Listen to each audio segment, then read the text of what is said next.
मसीह यीशु के जलाली और बाबरकत नाम में आप सबकी सलामती हो। उम्मीद करता हूँ कि आप सब खुदावंद यीशु मसीह में खैरियत से होंगे और ब्लेस होंगे। खुदावंद के जिंदा और जलाली कलाम में से आज का जो हमारा मैसेज है उसका अनवान है यीशु मसीह की मौत की तालीम।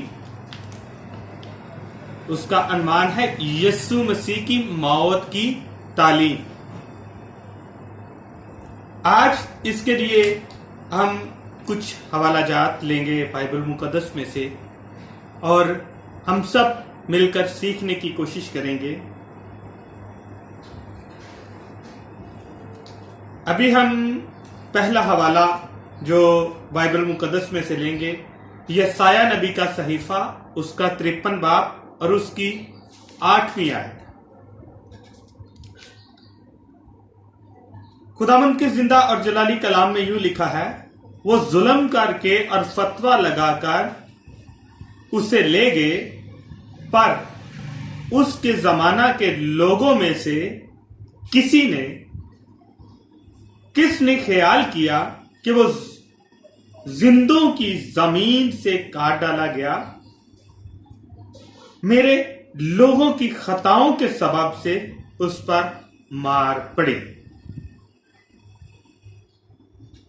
दूसरा हवाला 10वीं आयत को पढ़ेंगे, यसाया की 53 बाब। लेकिन खुदावंद को पसंद आया कि उसे कुचले, उसने उसे गमगीन किया। जब उसकी जान गुनाह की कुर्बानी के लिए गुजरानी जाएगी तो वो अपनी नस्ल को देखेगा, उसकी उम्र दराज होगी और खुदा की मर्जी उसके हाथ के वसीला से पूरी होगी। यहां पर खुदावंद यीशु मसीह के पैदाइश से हजारों साल पहले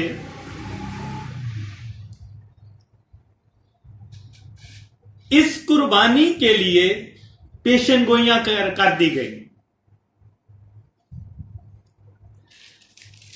10वीं आयत में लिखा है कि जब उसकी जान गुनाह की कुर्बानी के लिए गुजरानी जाएगी तो वो अपनी नस्ल को देखेगा और उसकी उम्र दराज होगी और खुदा की मर्जी उसके हाथ के वसीला से पूरी होगी। यहां पर पहले ही खुदा ने अपने नबियों के वसीला से यीशु मसीह की मौत और उसके जी उठने की पेशनगोई भी कर दी है। उसकी उम्र दराज होगी और खुदावंद की मर्जी उसके हाथ के वसीला से पूरी होगी। आज हम इस बात को देखते हैं और इस बात का अंदाजा लगाते हैं और हर बात में हम कहते हैं यीशु मसीह जिंदा है, यीशु मसीह जिंदा है। यहां यसाया नबी इस बात की वजाहत कर रहा है कि उसकी उम्र दराज होगी।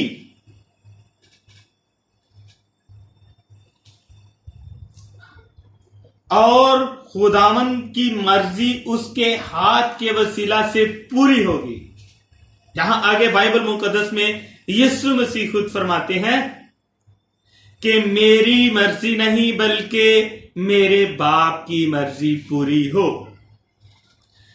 वहां यीशु मसीह फरमाते हैं कि मेरे बाप की मर्जी हो और यहां खुदा खुद फरमा रहा है कि उसके हाथ के वसीला से पूरी होगी।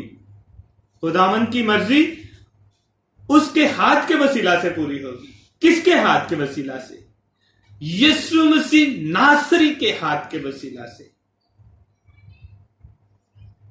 जिसने मौत के डंक को भी तोड़ दिया, जिसने मौत पर फतह पाई, जिसने मौत के डंक को काट डाला,